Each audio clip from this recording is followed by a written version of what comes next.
Laetitia, comment tu vas? Bonjour Fatem, je vais bien, merci et toi? Ça va très bien. Je suis très contente que tu sois avec nous aujourd'hui. Alors, pour le coup, tu vas nous raconter ton histoire et on est tout à toi. Déjà, j'aimerais vous dire merci et merci à toi en particulier Fatem pour cette opportunité que tu donnes à la majeure partie des femmes qui vont passer sur cette plateforme, de s'exprimer, de dire des choses, de raconter un vécu, quelque chose de soit spécial ou beaucoup plus émotionnel et particulier. Merci vraiment pour ce que tu nous offres. J'avais 21 ans quand j'ai eu un enfant et il faut dire que les choses n'ont pas été toujours roses et faciles, voilà. Et du coup, moi personnellement, j'aimerais savoir comment est-ce que tu l'as vécu émotionnellement parce que avoir un enfant à 21 ans dans des circonstances, je ne sais pas lesquelles, mais voilà, j'aimerais bien savoir comment est-ce que tu l'as vécu. J'étais étudiante en deuxième année BTS et voilà, on est dans la fleur de l'âge, hein, chacun. J'avais un petit copain et on se voyait de temps en temps. Et je passais souvent des séjours à la maison en famille avec lui. C'est comme ça qu'un matin, je me réveille, j'ai mes règles, normalement à la date prévue. Et les minutes qui suivent, je ne les vois plus. Ça se coupe. Donc c'était la première fois que ça m'arrivait en fait. Donc j'étais étonnée. La première réaction a été de courir vers ma belle-sœur, la plus proche de moi, à qui j'ai dit, bah, écoute, j'ai eu mes règles, c'est vrai, mais ça s'est coupé, il n'y a plus de saignement. J'ai commencé à trembler sur moi. J'avais peur en fait. Je ne savais vraiment pas comment réagir. Celle qui a essayé de me rassurer, peut-être que tes règles vont venir après. Et puis voilà, les règles ne viennent pas. Je me retrouve face à la réalité. Elle me dit, écoute, 2 jours plus tard, elle me dit, allons acheter un test de grossesse. Faisons le test pour se rassurer. Et on passe au test. Et on a les 2 barres. Ben, félicitations pour le coup.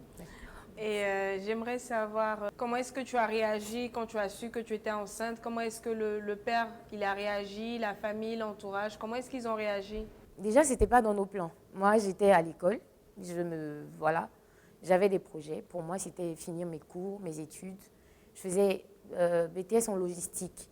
Je voulais l'année qui suivait, après mon BTS, faire un autre BTS en communication. Parce que c'était ce qui me passionnait à l'époque. Et puis, ça me tombe là-dessus comme ça. Donc là, je vois tous mes projets en train de tomber à l'eau. Parce qu'effectivement, ce n'est pas un jeune homme d'une famille aisée ou qui avait un boulot stable. Donc, il fallait maintenant se serrer les coudes pour s'occuper et de la grossesse, et de la maman, et du père aussi qui était encore sous la tutelle de ses parents. Ça n'a pas vraiment été facile. Et à quel moment est-ce que tu as mesuré, c'est-à-dire la portée, et que tu t'es considérée comme maman? Ça a été la période la plus difficile. Quand tu sens que l'homme en face, avec qui tu penses avoir un enfant, un être qui n'a pas demandé à venir au monde, qui se défile en fait. Il s'est défilé et il a laissé toute la charge à portée de main de sa famille. C'est-à-dire tout le monde pouvait intervenir, lui dire carrément tu es trop jeune pour avoir un enfant. Et c'est parti dans beaucoup d'émotions, dans beaucoup de problèmes. Et voilà un peu. C'est là que j'ai mesuré que j'étais seule face à ma situation. Il y avait moi excusez-moi, qui était prête à assumer son rôle de maman. Et il y avait lui qui était mitigé. Vouloir avoir un enfant jeune, parce que les autres ont des enfants, mais pas pour être un père responsable. Je pense que c'est ce qui s'est passé dans la tête du père en question. Et du coup, est-ce que tu te dis que tu n'as pas eu de jeunesse par rapport à la grossesse? Des fois, je me dis que oui. J'ai manqué, j'ai raté quelque chose. En ayant l'enfant, il a fallu restreindre mon cercle d'amis, déjà le reconstituer, parce qu'il fallait maintenant partager le même avis que certaines personnes. Donc il fallait s'attacher aux personnes qui ont déjà un vécu, qui ont déjà traversé les mêmes circonstances et les mêmes douleurs que moi. Donc j'ai dû changer tout au tout mon cercle, mes fréquentations, mes habitudes, et ça a fait beaucoup de bouleversements. Voilà, en gros, j'ai arrêté d'être une jeune fille. J'ai commencé à assumer le rôle d'une femme, peut-être un peu trop tôt. C'était pesant. Je n'avais pas droit à sortir aux heures que je voulais. Je n'avais pas droit à mettre des vêtements que je voulais parce que derrière, il y a le regard. Il faut assumer le fait qu'on est maman et qu'on a un exemple à donner, qu'on a, voilà, on a une image à garder et tout. Franchement, pour le coup, félicitations, parce que je me dis aussi que c'est une grâce, cet enfant. Et en parlant de grâce, à quel moment est-ce que tu es en pleine satisfaction par rapport à l'être, au bébé et voilà, à quel moment tu te dis, voilà, je suis une bonne mère, j'ai été là pour ma fille, je suis là pour ma fille. Certes, j'ai eu des difficultés, j'ai eu plein de souffrances, j'ai eu plein de peines, mais il y a eu quand même des moments joyeux et je pense que c'est ça qui est le plus important. Je crois que ce moment-là, c'est quand l'enfant grandit et que tu fais ton mieux pour mettre un enfant à l'école. Tu es responsable de quelqu'un. Tu as vu tes parents faire, ils t'ont mis à l'école. Et puis tu vois ton enfant partir à l'école et revenir et t'apporter de bonnes nouvelles, par exemple, partager son quotidien avec toi. Maman, j'ai un nouvel ami, j'ai une nouvelle copine. Tu vois, avec ma fille, j'ai dit, et ça je l'ai dit déjà à ma mère, j'ai dit que je ferais de cette petite ma meilleure amie. Parce que pour moi, c'est celle qui partage le plus ma vie. Elle est avec moi H24 depuis le ventre. Et ça fait 7 ans que je vis quelque chose de très particulier avec cet enfant. Parce qu'elle est devenue finalement une partie de moi. Elle vit tout ce que je vis.